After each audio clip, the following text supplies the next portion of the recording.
Class 9th का जो economics का चैप्टर है, फर्स्ट चैप्टर पालमपुर गांव की कहानी, इस चैप्टर को आज हम कवर करेंगे इस वीडियो में। तो आइए हम स्टार्ट करते हैं पालमपुर गांव की कहानी।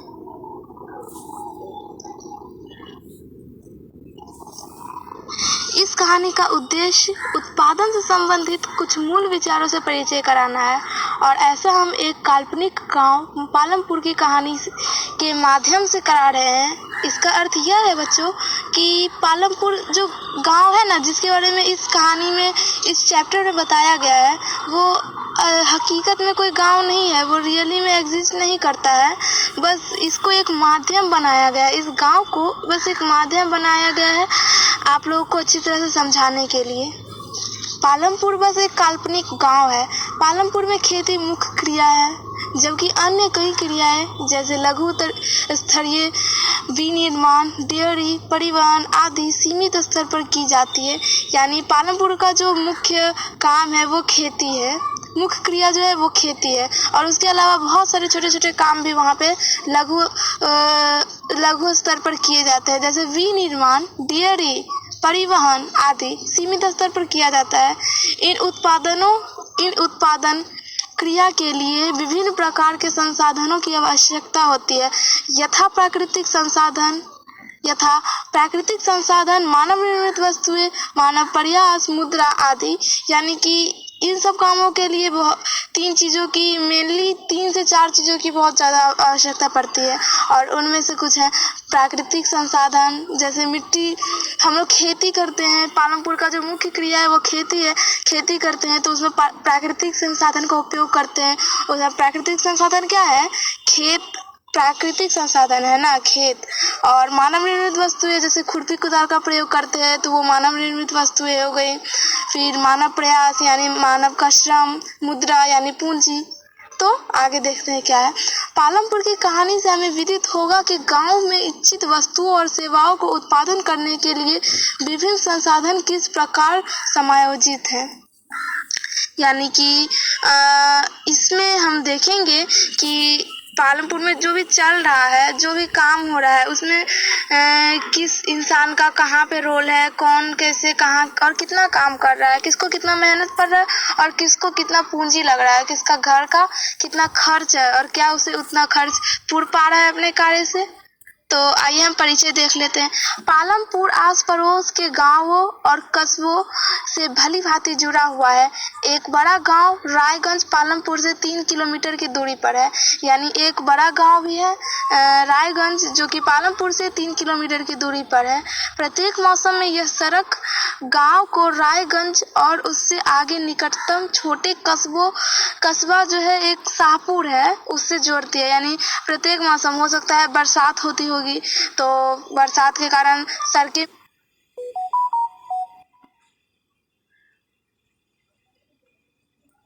मिल जाती होंगी, जिसके कारण रायगंज और उससे आगे भी एक छोटा सा कस्बा है शाहपुर, वो दोनों मिल जाता है और दोनों जुड़ जाता है एक साथ।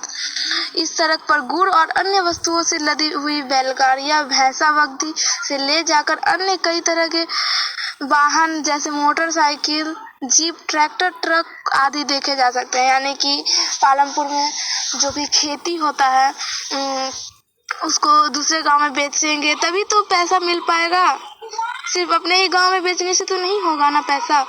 इस गांव में विभिन्न जातियों के लगभग 450 परिवार रहते हैं। यानी कि विभिन्न जाति के, अलग अलग जाति के 450 फैमिलीज रहते हैं। गांव में अधिकांश भूमि के स्वामी उच्च जाति के 80 परिवार हैं। यानी गांव में जो 80 परिवार है वो उच्च जाति के लोग हैं जो भूमि के स्वामी हुआ करते हैं। और उनके मकान, जिनमें से कुछ बहुत बड़े हैं, अमीर है वो लोग, बड़ा है, स्वामी है, उन लोग का मकान बहुत बड़ा बड़ा रहता है, कुछ ईंट और सीमेंट का बना हुआ है।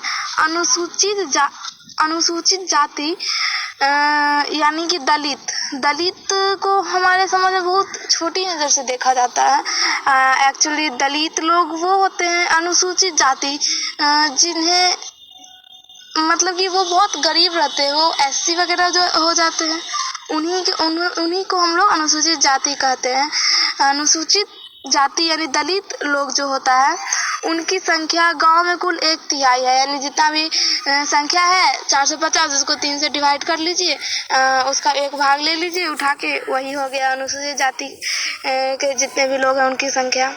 और वे गांव में एक कोने में काफ़ी छोटे घरों में रहते हैं, यानी कि उनके पास उतना पैसा नहीं है जो वो बड़ा ज़मीन खरीद सके और बड़ा घर बना सके, इसीलिए वो किसी छोटे से गांव का कोना में, जहाँ पे बहुत सारा वृक्ष रहता है, वहीं पे किसी कोने में, गांव के किसी छोटे से कोने में बहुत छोटी सी ज़मीन पर रहते हैं, और जिनमें कि उनके घर मिट्टी और फूस के बने हुए होते हैं।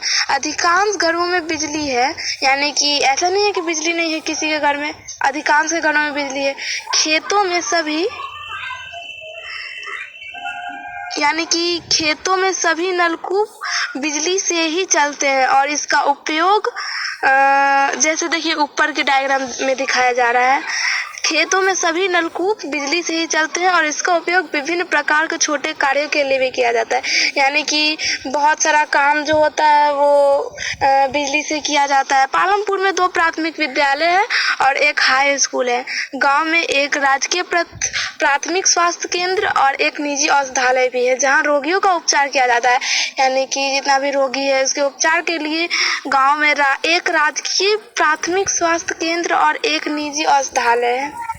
तो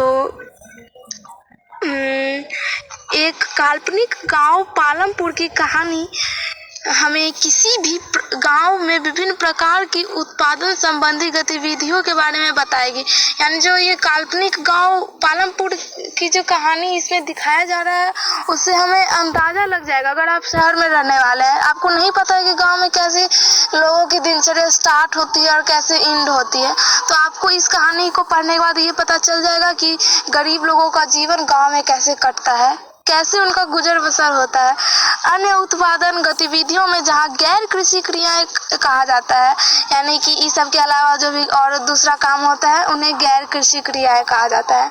जैसे उसमें से लघु विनिर्माण हो गया, परिवहन हो गया, दुकानदारी, ये सब गैर कृषि क्रिया का एक अच्छा एग्जाम्पल हो सकता है।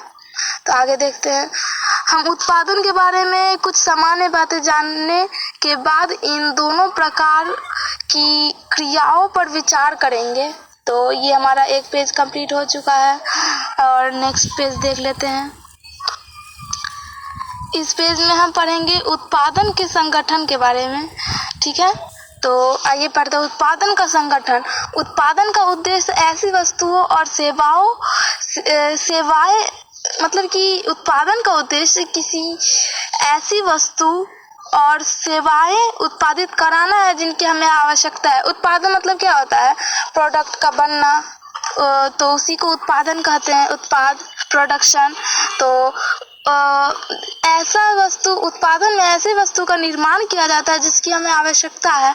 वस्तुओं और सेवाओं के उत्पादन के लिए 4 चीज़ें आवश्यक है, यानी कि इस काम के लिए 4 चीज़ बहुत ज़्यादा इम्पोर्टेंट है। उनके बिना उन 4 चीज़ों के बिना ये काम हो ही नहीं सकते। पहली आवश्यकता है भूमि तथा अन्य प्राकृतिक संसाधन जैसे जल, वन, खनिज। दूसरी आवश्यकता है श्रम, अर्थात जो लोग काम करेंगे वो दूसरी आवश्यकता चीज है। श्रम कोई करेगा, सामान भले ही कितना आ जाए, सारा सामान रखा हुआ है, पर उसको करने के लिए तो कोई होना चाहिए, इसलिए श्रम भी बहुत महत्वपूर्ण है। दूसरी आवश्यकता में श्रम, ठीक। और कुछ उत्पादन क्रियाओं में जरूरी कार्यों को करने के लिए बहुत ज़्यादा पढ़े लिखे कर्मियों की ज़रूरत होती है। जैसे किसी मशीन को चलाना है तो उस मशीन को चलाने के लिए पढ़े लिखे लोगों की आवश्यकता पड़ती है। वो पढ़े लिखे हुए रहते हैं, उनको ज्ञान रहता है कि कैसे इस मशीन को उपयोग में लाना है। और दूसरी क्रियाओं के लिए शारीरिक कार्य करने वाले श्रमिकों की ज़रूरत होती है। जैसे कहीं पे मान लीजिए चावल का ही पॉलिशिंग हो रहा है तो चावल का बोरा ढोने के लिए कोई होना चाहिए। गेहूं की धुलाई हो रही है, थ्रेसिंग वगैरह हो रही है तो गेहूं को ढोने के लिए ताकतवर लोगों की ज़रूरत पड़ती है। प्रत्येक श्रमिक उत्पादन के लिए आवश्यक श्रम प्रदान करते हैं। तीसरी आवश्यकता भौतिक पूंजी है, ठीक है। तीसरी आवश्यकता जो है, मेन चीज़ है, वो भौतिक पूंजी है, अर्थात उत्पादन के प्रत्येक स्तर पर अपेक्षित कई तरह के आगत। क्या आप जानते हैं कि भौतिक पूंजी के अंतर्गत कौन कौन सी मदें आती हैं। क, औजार, मशीन, भवन, ये सब भौतिक पूंजी के अंतर्गत आता है। लेकिन भौतिक पूंजी जो है ना, इसको हम आगे दे देते हैं। भौतिक पूंजी जो है उसका भी 2 प्रकार होता है। एक प्रकार होता है कार्यशील पूंजी और एक प्रकार होता है स्थायी पूंजी। तो स्थायी पूंजी के अंतर्गत आता है औजार, मशीन, भवन।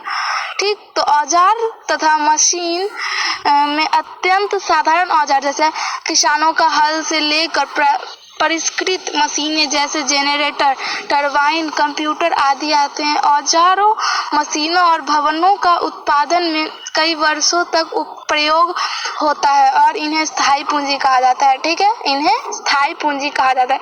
यानी स्थायी पूंजी में औजार, मशीन, स्थायी मतलब समझ रहे हैं आप, मतलब ये स्थायी है। ठीक है, तो टरबाइन, जनरेटर, कंप्यूटर ये सब स्थायी पूंजी के अच्छे एग्जाम्पल है। कच्चा माल और नगद मुद्रा ये एग्जाम्पल है कार्यशील पूंजी का।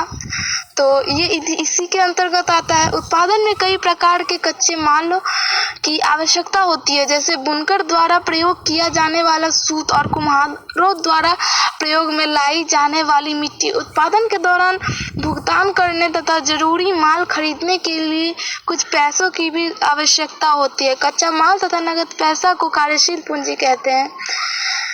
औजारों, मशीनों तथा भवनों से विभिन्न ये चीजें उत्पादन के दौरान समाप्त हो जाते हैं। तो आज के इस वीडियो में बस इतना ही, और अगले वीडियो में हम आगे का जो ये चैप्टर है उसे कंप्लीट करेंगे। ये चैप्टर भी थोड़ा लंबा हो जाएगा, लेकिन इसको धीरे धीरे करके सारा चीज़ हम देख लेंगे। अगर ये वीडियो पसंद आया तो इसे लाइक करें, अपने फ्रेंड्स को शेयर करें ताकि उन्हें पढ़ने में कोई कठिनाई